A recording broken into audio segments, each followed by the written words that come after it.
Hello guys, welcome back to the Big Screen Show. My name is Victor. I'm Alex. And we're back bringing you guys another movie review. This time, one that I've seen Reddit posts about. Our friend Daniel has been talking about it. One that people have been, whether excited or not, ready for it to release, because we have been seeing this trailer in the theaters every single time since, what, like July, August, something like that? I think Daniel said August. Yeah, so... You know, for better or for worse, people were ready for it to come out so they could stop seeing the trailer. I personally wasn't one of those people. I enjoyed the trailer when it came on. But Bob Marley, One Love, and it's perfect. Valentine's Day. So what a perfect day for it to come out. Happy Valentine's Day to everybody out there, even though you're probably seeing this after Valentine's Day, because we will be releasing this video after Valentine's Day regardless. We hope you had a good Valentine's Day. But also, what better month, right? Black History Month. We're also talking about that. I think it's a perfect timing for the release, and we sure saw the fruits of that. The theater was packed out the wazoo. We were there for a double because we saw Madam Web as well, so we probably were in the theater for at least 2 of the Bob Marley showings, maybe 3. Maybe as as we were coming in, one was coming out, full the entire time. We actually, our movie time was like 10:30. They actually had to clean the theater so much we didn't get inside the theater until what, 10:45. 30 minutes after. So like 11. Crazy, right? Never happened before. So I say all that to say, people are out there, people are seeing it, people are excited, people are going to see it in theaters, and it is here. Bob Marley, One Love. So let's start with general thoughts. I'll start.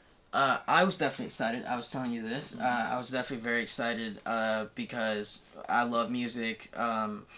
If you haven't noticed by now that I love music, you probably haven't been watching very closely in the videos, but we're in a music studio. I make music, so I'm surrounded by a lot of music in my life, and so I love when it's a biopic about a musician. You know, we have Bohemian Rhapsody, Rocket Man, the Whitney Houston one, which I Want to Dance with Somebody. There we go. So lots of good ones. And so this one was another one that I was very excited for, because although I know of Bob Marley and like the music that I have heard, I don't actually know much about him in depth, so I was excited to gain some information, some insight, right? And that's what biopics are all about.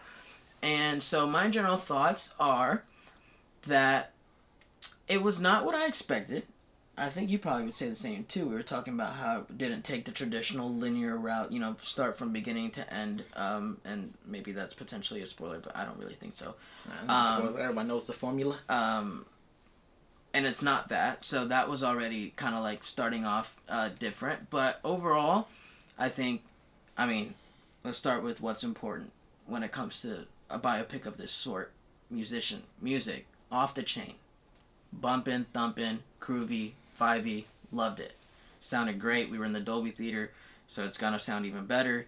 But also, you know, as we know, it's a blend of the original music, but also soundtrack music made by, you know, the actors and, you know, all the stuff that goes, all the people involved with the production of the movie. And I think they did a great job encapsulating his sound, and the genuineness of it all from, you know, compared to its original source material, which we were listening to in the car on the way back from the movie theater, and as I think you can attest and agree with me, it's up to par, which is great.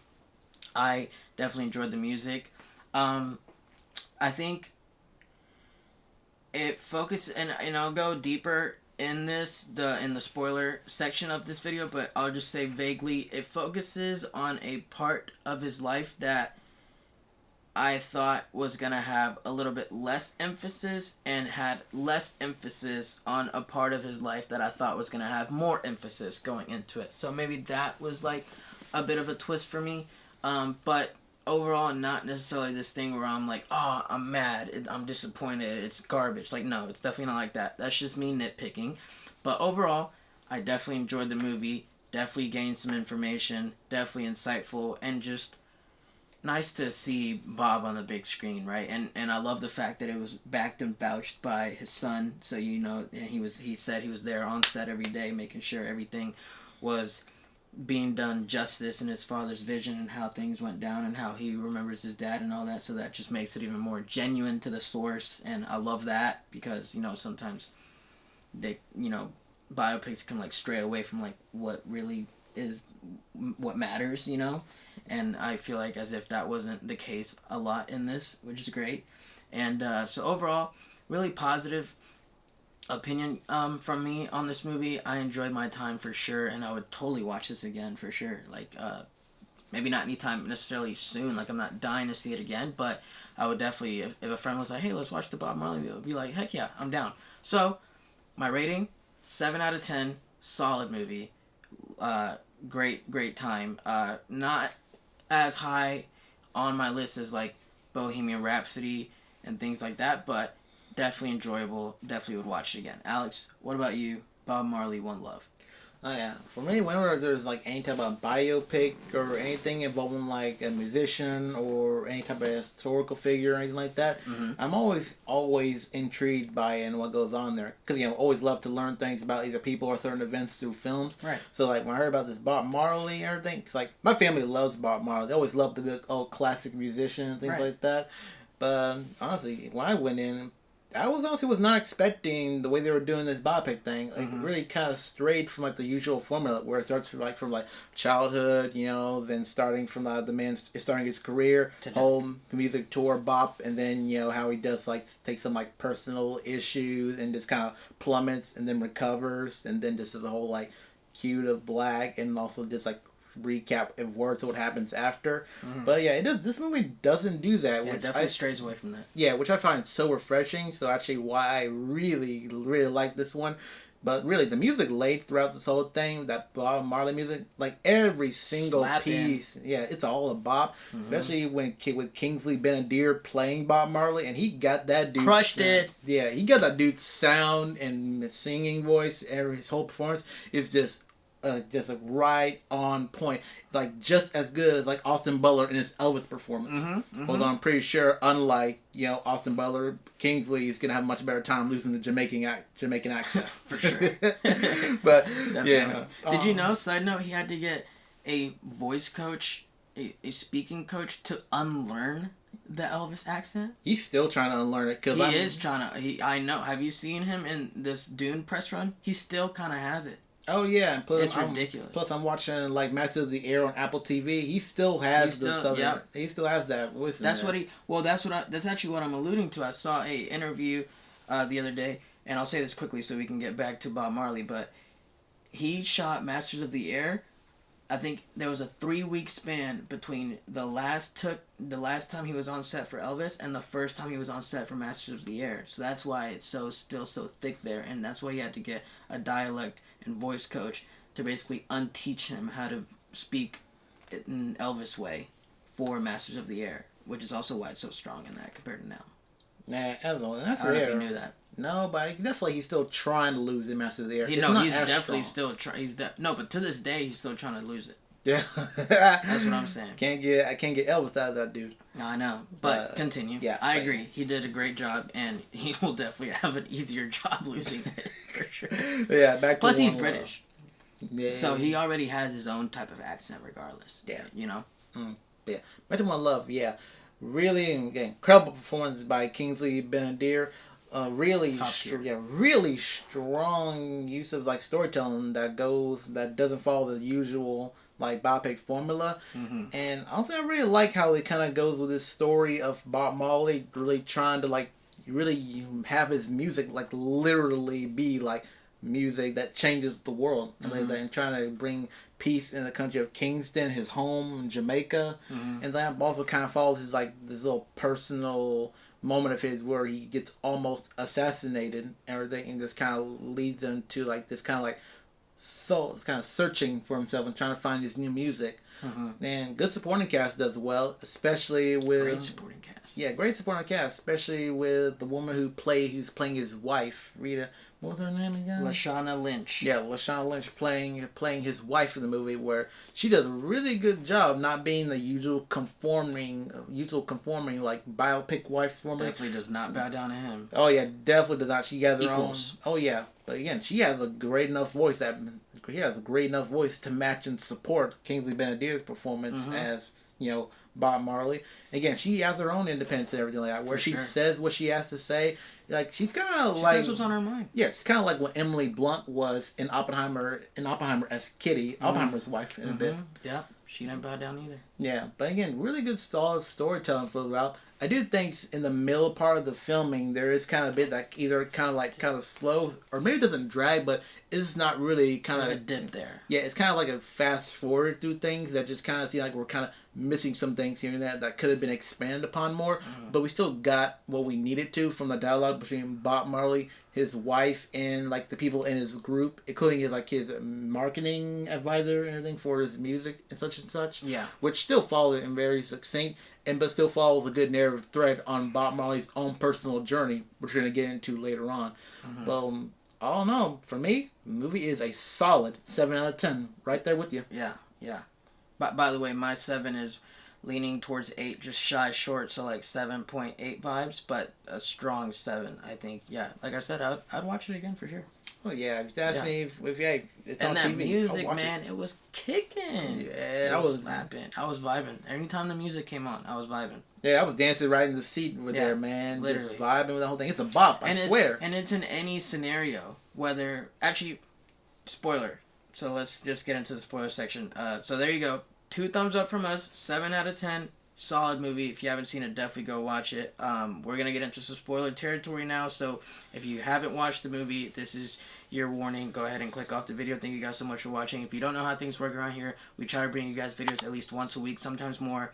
So we would really, really appreciate it if you would subscribe to the channel. And if you enjoyed this video, hitting that thumbs up button down there is the best way to let us know you enjoyed it. And we would also really, really appreciate it. Now, again, spoiler warning. We're getting into the spoiler section.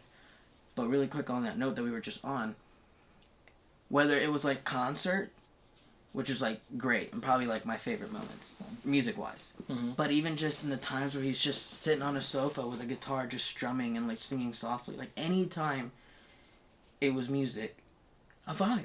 Oh yeah, for anytime. Me, those were actually my favorite parts for the story. The softer moments. Yeah, those softer moments. My favorite of those. Sorry to cut you off, but my favorite moment of those softer moments was when near the end when he was around the campfire with his kids came around. Oh, I love that moment. Yeah, that was such a good moment, and it just felt right because he's finally back home, and he's finally back.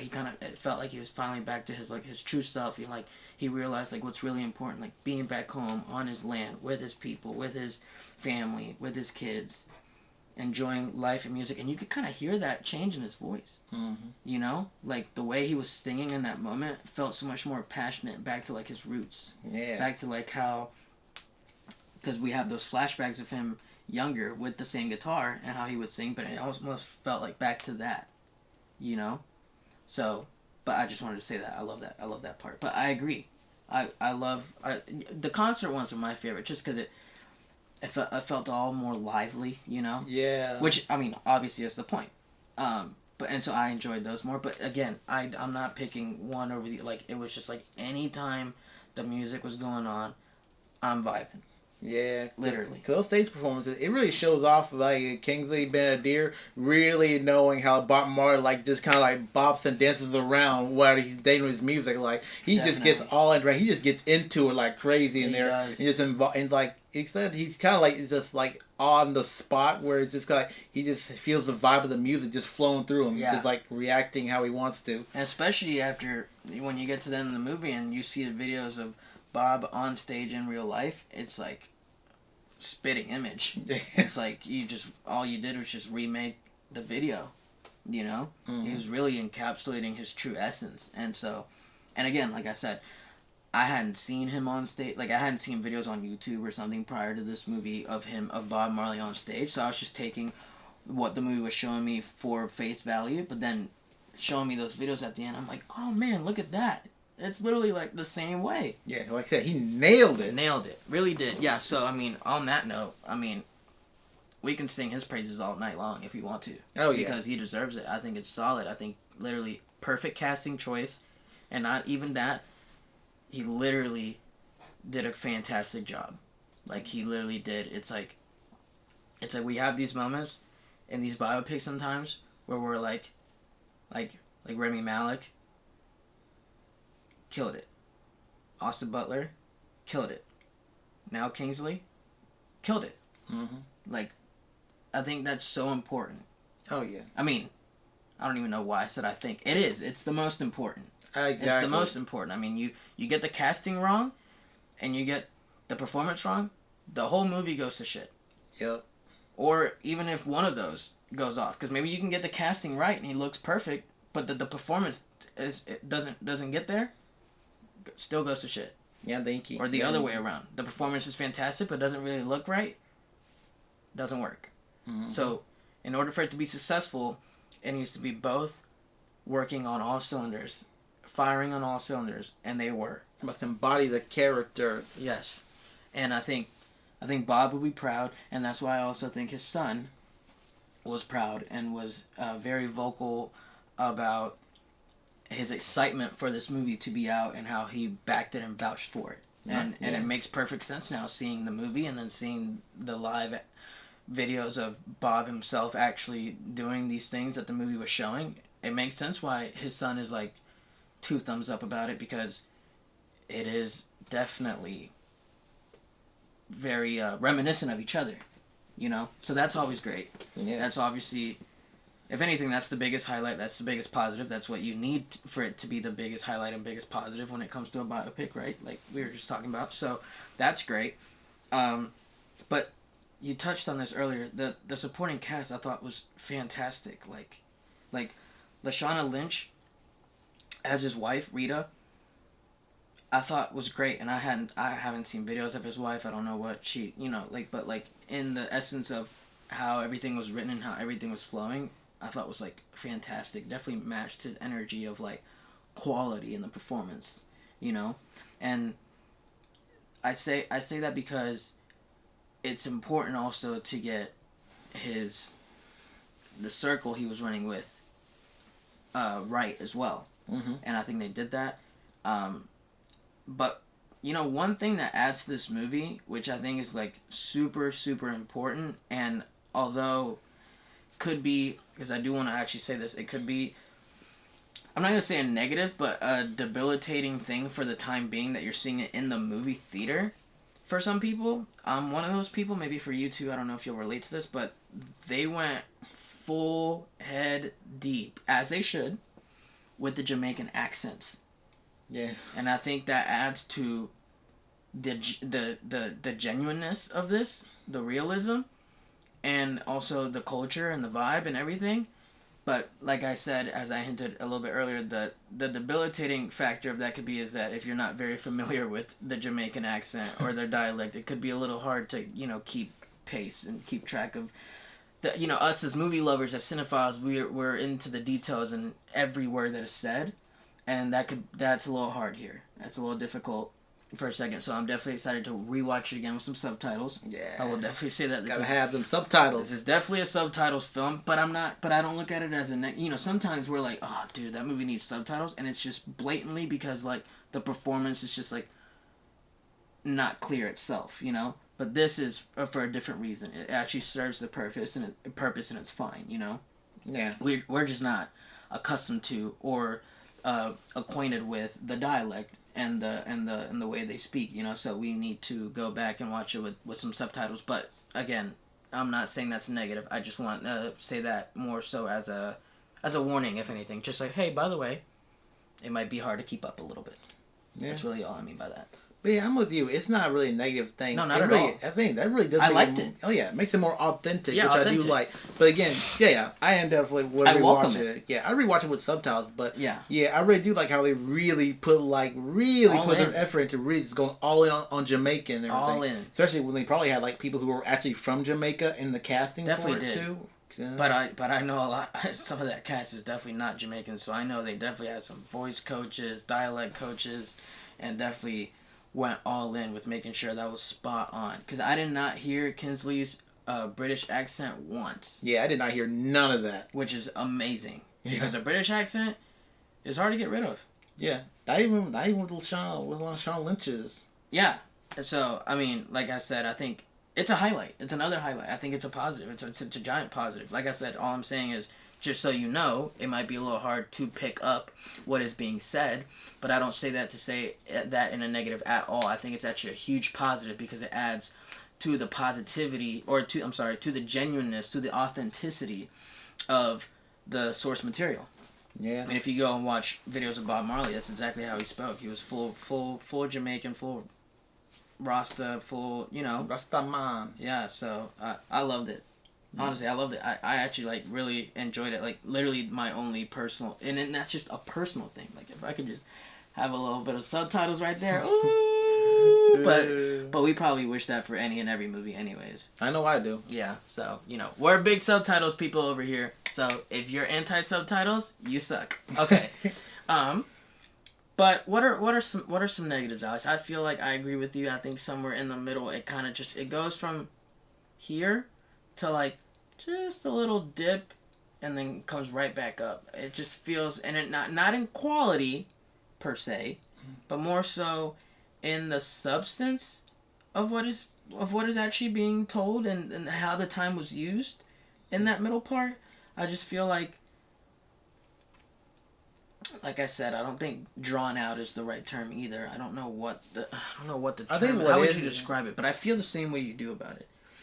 How would you describe it? I think what is it's not very clear, succinct for where Bob Marley goes from, like, him going to London and try and find, like, his new sound of music, but then as he just goes on his whole different tours and everything, he kind of becomes, like, kind of more materialistic and kind of less down to earth like he used to be. Yeah, he comes a little bit more into the celebrity life and less into the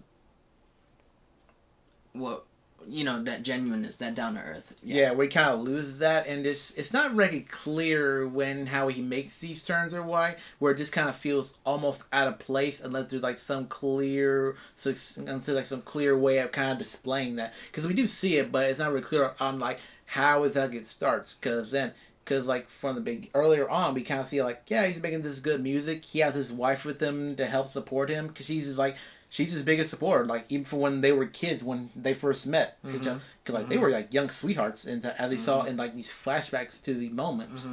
Which is also a nice, going back to one of our earlier points, it's a nice way of going about the biopic, which is unusual. Usually you see all that unfold naturally in a linear storyline. Like really early on, like, first 30 minutes in the film. Exactly. Like, and whereas this, it's more like you're already meeting him as an adult, as his career, as a known adult, actually already famous, and you have more like flashbacks to those moments of him being young. So that's a nice change of pace for this biopic. Yeah, I do like it whenever they do go for the flashback. It's definitely during, like, important moments in his life in the career at that moment. Like when it talks about him and his father, it only goes back to, like, these brief images of them that he's seen. Because as it's shown, he really does not have that much memories or really know much anything about his father, other than that he was, like, white, he was British, and just left in his early life. Which, by the way, is crazy, because I did not know Bob Marley was mixed. I didn't either. So that's another thing I learned. I was completely surprised by that. I had no idea. I had no idea. So that's another thing I learned. Bob Marley is mixed. So that's a very interesting thing to learn. And also, while we're on the topic of what we learned, one thing I learned the entire time, like I said, I'm a fan of Bob, never been anti-Bob Marley, love the music that I have heard. I don't actively go seek and put it on in the car per se, but I definitely am, like, if you got in my car and played Bob Marley, I would not be against it at all. Yeah, I wouldn't turn it off. I'm down. But I say all that to say that I'm not the most knowledgeable on the guy, but through conversations or social media or however information gets to you at some point or time or another, this entire time in my entire life, I thought the man died because he got shot. And I come to find out that was not the case. He died from cancer. And that's something I did not know. I mean, this is definitely common knowledge, and I don't know where I've been the last however many years, but I just wanted to put that out there. That's something that I learned in this movie. So, you learn things in this, and that's why I love biopics. You learn things about people, important people. Yeah, the biggest surprise to me was when he tried to when he was almost assassinated. Like, nobody died. Did you know that had happened? Did you know he had an assassination attempt? Yeah, I heard that he had gotten shot and survived, but I had no idea that there were others, like, and the others who got injured, and I'm surprised that nobody died. Yeah. Yeah, that's true. His wife survived being shot in the head. In the head, yeah. So, I guess nobody gave me the memo when they told me his life was attempted. no one finished the sentence with, but he survived. So this entire time I thought he got shot and died. No, but I'm just being funny. But yeah, so very informative, I should say, and just fun. I think it's fun. The music makes it fun. The music is fun. That was his entire thing. Also, and moving, motivating. Yeah, I do like in those quiet moments, like anything like he's feeling or like or anything he puts out into his guitar, because he's been doing that even as a kid. So I think that's also kind of like his form of expression and almost kind of like therapeutic for him. Because like all those important moments that he's doing in his life, it's always with music. Because like the whole message in the whole film is like music changes, music helps. Yeah. Like, well, don't forget, he gets his cancer diagnosis. What's like the next thing we see him do? He's like in the studio by himself with his guitar, alone in his thoughts, and he's just playing his guitar. That's how he coped. Then the marketing manager comes in and he's like, get out right now. Yeah, he's just in his moment, in his feels. I want to be alone. I want to process this. I want to be alone with my guitar, process this the way that I process this, basically. I'm paraphrasing this, but so I'm just saying that backs up your point. Yeah, that's definitely, I think, a point of emphasis for him in his life, which makes sense. Musicians, that's what we do. Yeah. We channel our emotions through music. One other thing I will say, because I had no idea that Bob Marley and his wife were part of this, like, new type of Christianity thing, like Rastafarianism. Because, like, again, even with his album Exodus, it was basically using as part of, like, the religious script text from, like, Nigerian. Something like that. Interesting. Because I actually am curious about that. It doesn't really go in depth of what it is, but it just kind of shows that like the faith and like people in the Rastafarian type God thing, but also it made the expression of like peace and love, and this music is kind of like made to introduce that to people worldwide. Which also I think peace, is also love, unity. Yeah, I think it's also why his music is like so influential, and like why he was like probably like one of the only type of musicians where his music could actually like kind of like bring people together. Maybe not the only, but one of the first at the time. Absolutely. Yeah. He was definitely a pioneer of that entire concept of using music to unite the world in intense times in human history. Yeah, and it brought peace between like literally a gang war within Jamaica and Kingston. Yeah. A natural political issue, and he was able to. I don't know if it actually all stopped after, but there was a moment of peace and unity there through his actions. I don't think that's beautiful. Yeah, I think it probably lasted for a good while up until his death. Because you're probably right. Because he was still living in Kingston, Jamaica during the whole time up to his death. Right. But I think that's beautiful. And just like how good of a person he would like he would say like, hey, like his booking manager would be like, and again I'm paraphrasing, but hey, I just booked you a show to do this for XYZ money, but I think I can actually get you some more, so I'll keep you posted on that. He's like, honestly, just make sure the band is good, don't worry about the rest. I love that. He wasn't about the money. Yeah, he wasn't materialistic. His value was the message itself. His value was him being alive, having loved ones around him, and spreading the message of positivity, peace, unity, love. Love that. Yeah. Love that. And smoking a lot of weed. Yeah. I mean, almost every other scene. He's the OG stoner. He's the OG stoner. Before Snoop, before Wiz, before Cheech and Chong, he's the OG. He's the first, like, public figure that you just knew. If you're around, he's going to smell like weed. He's going to be smoking weed. He's going to have weed. He's like the first OG of that. So, pioneer in many ways. You could say. He started the trend. Yeah. Any other thoughts on Bob Marley, One Love? No. I also want to add it ended beautifully. I like the ending a lot. Yeah, but other than that, I think I'm good on that one. Awesome. There you go. 2 thumbs up from us. Go watch it. Get in the theaters. It's out now. It came out Valentine's Day, so Usually movies come out on Friday, but this one came out a little earlier. So get your plan going. Go watch it in theaters. We definitely recommend. If you like music, if you like Bob Marley's, if you like Bob Marley's music, I don't think I have to tell you to go watch it because you probably already had that planned. And if you like biopics, if you like any of that, go watch it. Definitely recommend over here. But, those are our thoughts on Bob Marley. One love. Thank you guys so much for watching. If you haven't subscribed yet to the channel, we would really, really appreciate it if you did. We try to bring you guys videos at least once a week, sometimes more. And if you guys liked this video, we would really, really appreciate it if you could let us know by hitting that thumbs up button down there, because it really does help us out. But with that being said, this is The Big Screen Show. We will see you guys very soon. Peace out.